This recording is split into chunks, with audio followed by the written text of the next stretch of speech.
bbclearningenglish.com presents Talk About English, a series of radio features that support your English language studies. Hello and welcome to the 8th programme in our series, Who on Earth Are We? In the last programme, Mark Beebe began an investigation into the differences between cultures where the individual is seen as central, individualist cultures, and those where the group is the most important unit, collectivist cultures. Today, he looks at more of these differences, but to begin, here's Rebecca Fong, a teacher of intercultural communication at the University of the West of England, with a summary of some of the main points we heard last time. What does it mean to be individualist or collectivist?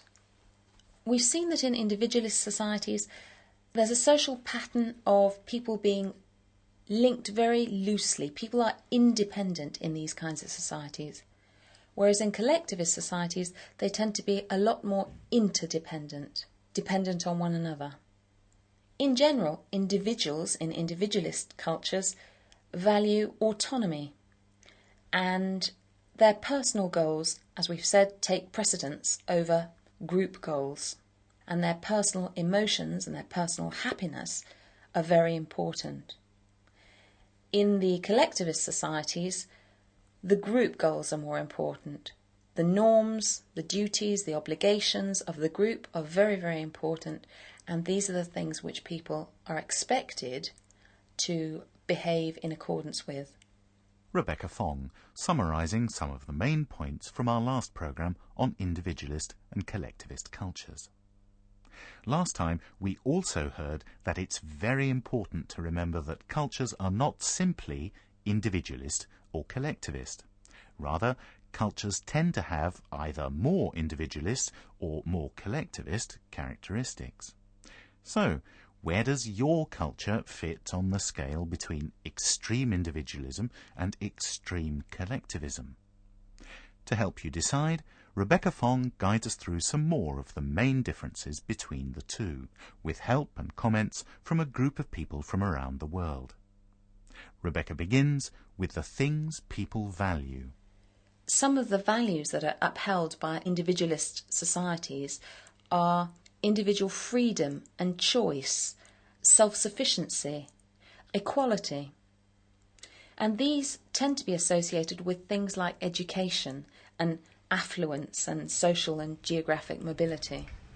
I was brought up just outside London, and when I was 18 I went to university and I moved away from home, and part of the reason why I chose Exeter University, which is where I went, was because it was a good distance away from home, and that in our society is part of the point of going to university.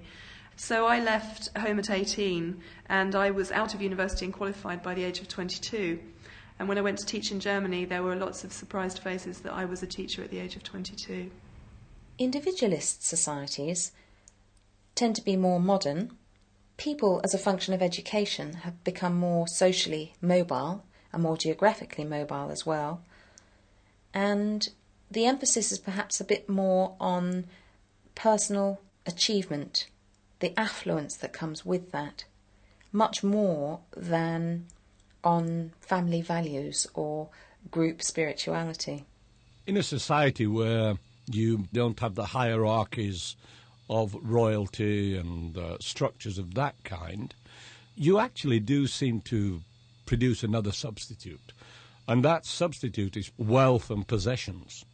In the United States, a great deal of value is placed on how you present yourself, what you have achieved.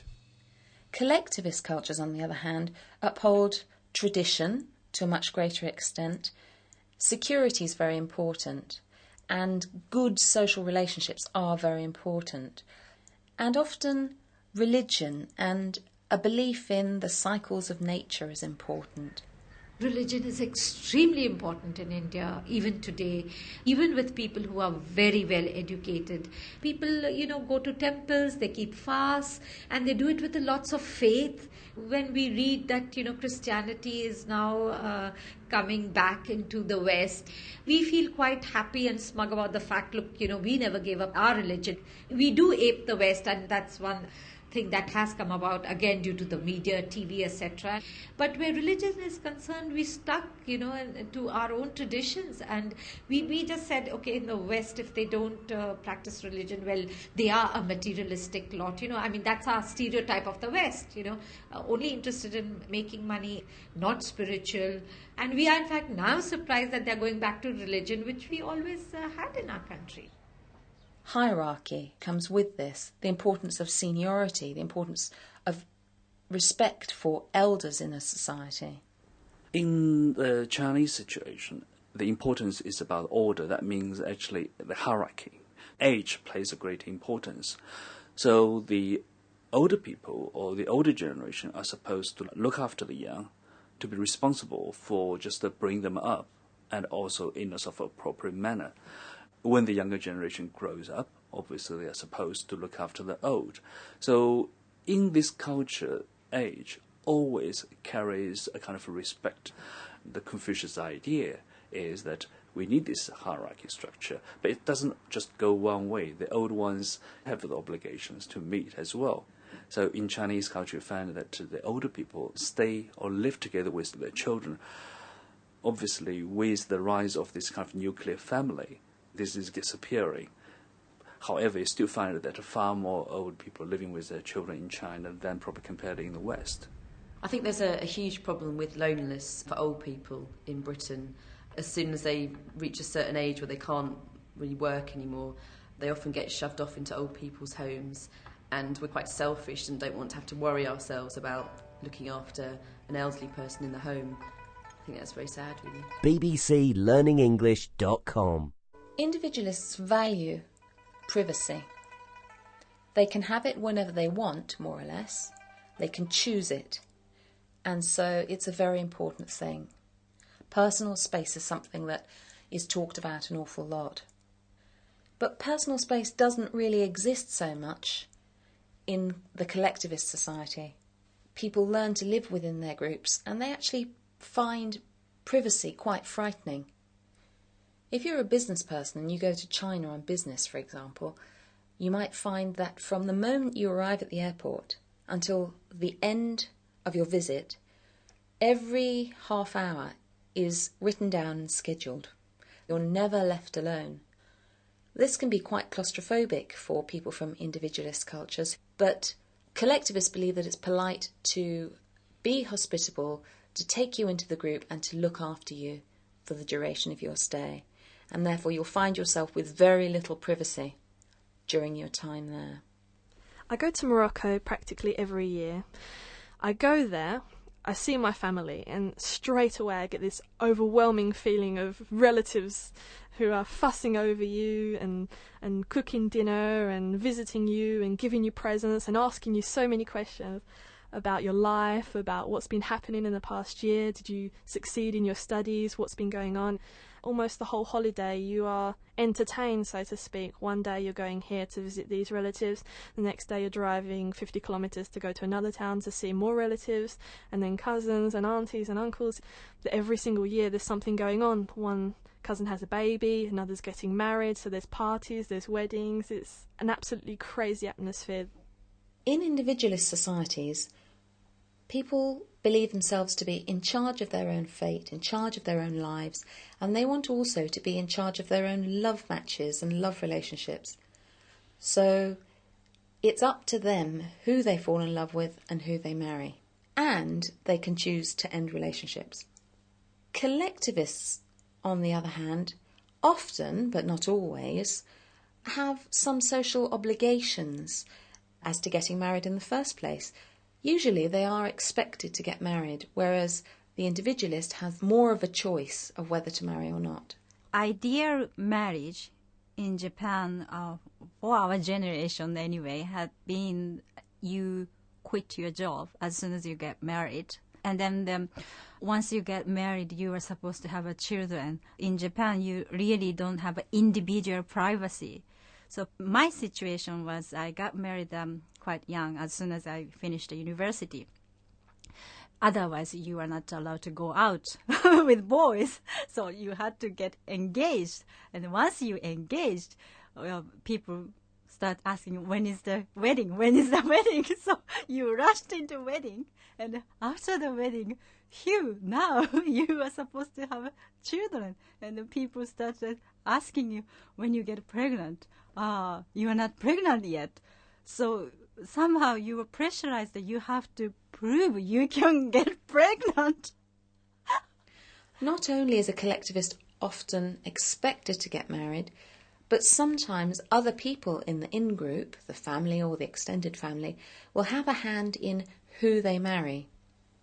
And they may find that they're marrying somebody that they don't know very well, and that they'll fall in love with later perhaps, or if not, will establish a good working relationship with, let's say, and build a family and continue the line and so on.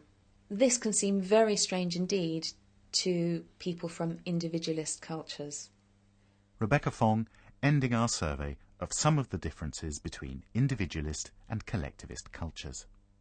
You also heard from Devon Crone and Annabel Port from Britain, Dr. Rajni Badlani from India, Dr. George Zhang from China, Munia El-Kouch from Morocco, Kyung-Ja Yu from Japan, and Professor James Keegan in North America. A final thought before we leave this topic. Many of the people we've heard from over the last 2 programmes have said that things are changing. In particular, we've heard people say they believe that the modern world, or the West, is influencing collective cultures. A possible reason for this, and a vision of a possible future, comes from the United States of America. Professor James Keegan. The USA is the provider of most of our media output in terms of films, television shows, and so on. So the rest of the world is much more aware of American customs and American styles, American norms, values, ways of doing things, than America is aware of the rest of the world. As we move towards a much more globalized society, then we're going to have much more of an approach to what is seen as the dominant type of behavior in order to achieve as an individual. And as a consequence, the model, which is very well exported and seen all over the world, is the American way of life. Professor James Keegan. Well, what do you think? Are collective societies really following a North American model and becoming more individualist? Perhaps it's just that, as the world gets smaller, we adopt some of the things we like from the cultures that we come into contact with and adapt them to our own cultural situation. On the other hand, is it possible that some cultures are beginning to react against what Professor Keegan describes as what is seen as the dominant style of behaviour, the American way of life? Difficult questions, but something to think about until our next programme, when I hope you'll join me. That was Talk About English from bbclearningenglish.com.